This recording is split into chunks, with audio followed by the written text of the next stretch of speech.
Heureux de vous retrouver, bonjour et bienvenue sur Génération Télévision, voici le 88e TV 168, on commence avec la une.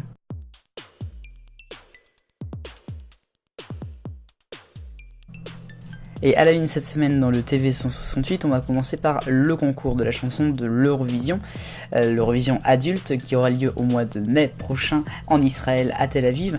Eh bien c'est une organisation qui est assez étonnante, hein. On a eu déjà les polémiques avec le pays, on a eu aussi pas mal de choses qui se sont passées et finalement eh bien, nous avons cette semaine lundi la candidate ukrainienne qui s'appelait Anna Korsun ou Maruv. Eh bien elle a décidé tout simplement de jeter l'éponge et de ne pas participer à l'Eurovision. C'est des signes de tension évidemment qui sont faits puisque c'était en fait des problèmes entre les organisateurs, notamment la chaîne de télévision UAPBC et puis également donc la chanteuse. Il y a eu pas mal de problèmes, tout ça, et ça c'est quelque chose qui était compliqué, notamment d'endosser le rôle politique qu'est d'être candidat à l'Eurovision, et donc cette chanteuse-là ne voulait pas le faire, donc voilà, c'est tant pis.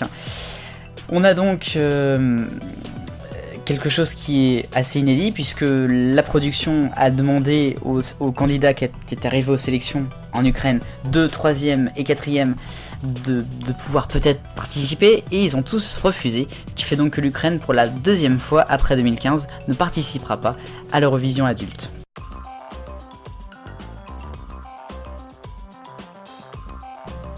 Le Rayon Actu maintenant dans le TV 168 et nous allons commencer par France 2 avec son émission politique présentée désormais par Léa Salamé et Thomas Soto en duo. L'émission va accueillir le premier grand débat des élections européennes qui auront lieu au mois de mai prochain. Ça sera donc une émission spéciale présentée donc par les deux premiers débat qui a été un petit peu pris à la main par BFM qui eux voulaient l'avoir en premier. Voilà. Affaire à suivre. Dans l'actualité également, TF1 avec une action qui est assez étonnante, puisque TF1 a décidé de partir à la rencontre des lecteurs de la presse régionale pour retisser le lien distendu. Je cite, c'est contre évidemment tout ce qu'on peut dire contre les médias, que les journalistes sont nuls. C'était Jean-Pierre Pernaut par exemple qui était du côté du Nord avec La Voix du Nord, c'était avant-hier. Et il y aura d'autres choses avec Gilles Boulot et compagnie bientôt.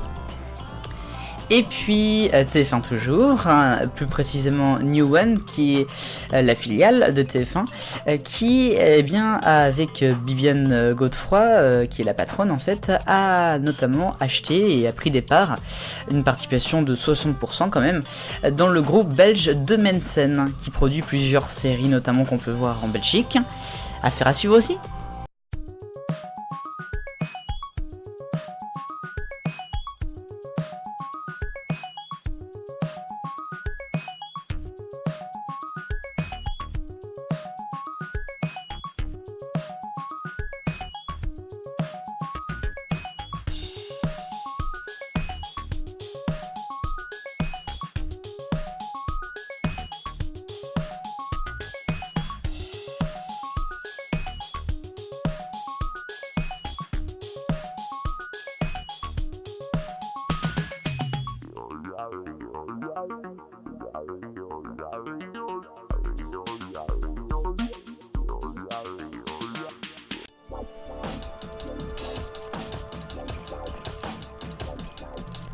À l'étranger maintenant, et en Angleterre, au Royaume-Uni, ITV, première chaîne privée, la BBC, première chaîne publique, vont essayer de s'associer pour former un projet commun BritBox contre Netflix et contre tous les GAFA et compagnie.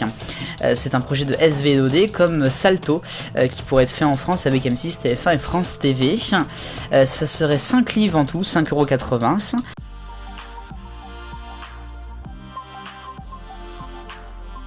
Passion habillage maintenant dans le TV 168, projet 52 d'ITV, c'est la 9e semaine et c'était au tour d'Alex Steven de prendre le challenge.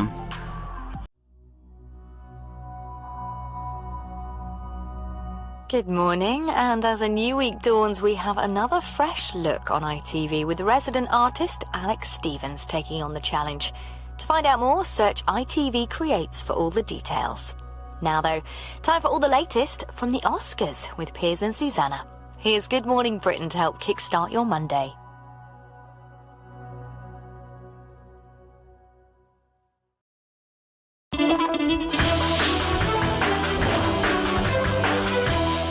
Un petit point maintenant dans le TV 168. On commence avec Tout le monde veut prendre sa place de Nagui qui ferait bien de changer un peu de formule au bout de 13 ans puisque Nagui vous savez des fois il a des règles un petit peu personnelles et c'est vrai que là il a avantagé une candidate lors d'une émission pour qu'elle aille en finale. Il l'a avantagée en fait en l'acceptant la deuxième réponse qu'elle a dit alors que normalement on n'accepte que la première. C'est quand même super triste.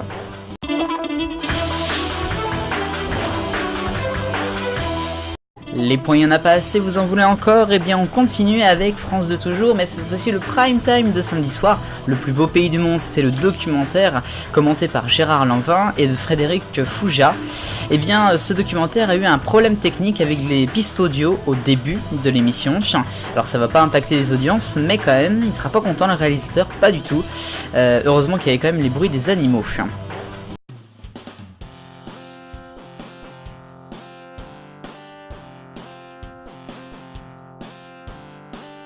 Pour l'agenda de la semaine prochaine à la télévision, mardi soir vous retrouverez en prime La fabuleuse histoire de la maison sur France 2, il y aura également sur M6 Le sens de l'effort, et jeudi soir c'est le lancement de l'émission Les vacances préférées des Français sur Sister. Ainsi va l'actualité télévisuelle de ce dimanche, c'est ainsi que se termine ce TV 168, merci beaucoup de nous avoir regardés. Tout de suite le programme de la semaine prochaine sur Génération Télévision, on se retrouvera dimanche prochain, vive le bonheur, on est tous des millions de copains, salut.